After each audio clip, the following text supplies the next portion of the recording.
दिल्ली की एक सड़क जागती है जो एक घने कोहरे में लिपटी हुई है, जो शहर की आवाजों को दबा देती है। अरव अपनी किताबों की दुकान खोलता है। कोहरा उसके चारों ओर घूम रहा है। मीरा गुजरती है। सुबह के शांत रंगों के बीच लाल रंग का एक छींटा। आरव मीरा को धुंधली हवा में दूर जाते हुए देखता है। उसका भाव अस्पष्ट है। शांत पुस्तकालय में आरव किताबों को व्यवस्थित करता है। प्रवेश द्वार से अनजान मीरा काव्य खंड में कदम रखती है। शांत स्थान में एक मौन दर्शक। उनकी आंखें कमरे के पार मिलती हैं। एक शांत किताबों की दुकान में एक क्षणिक संबंध। मीरा की निगाहें एक पल के लिए ठहरती हैं। हवा में एक मौन प्रश्न लटका हुआ है। वो पल बीत जाता है।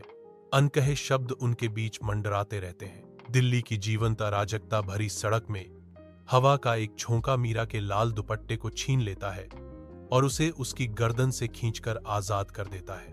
अर्णव, एक ऐसी शख्सियत जो लहर के विपरीत चल रही है, एक अप्रत्याशित तेजी से इधर उधर उड़ते दुपट्टे को रोक लेता है। उनकी आंखें एक क्षणिक मौन स्वीकृति में मिलती हैं। एक पल जो व्यस्त सड़क में रुका हुआ है। धन्यवाद, मीरा बड़बड़ाती है। अनजान है कि यह संक्षिप्त मुलाकात उनकी प्रेम कहानी की शुरुआत है। वर्ष पृष्ठों की तरह बहते जाते हैं, क्योंकि आरव और मीरा विवाह में एकजुट होकर स्थायी प्रेम की कहानी बुनते हैं। यादों से भरी एक किताबों की दुकान में मीरा की आंखें स्नेह से चमक उठती हैं, क्योंकि वह फुसफुसाती है। उस दिन के लिए जब तुमने सिर्फ एक स्कार्फ ही नहीं बल्कि मेरा दिल भी पकड़ा था। आरव का दिल मीरा की भावना को दोहराता है। उसकी आंखें उनकी साझा यात्रा की गहराई को दर्शाती हैं।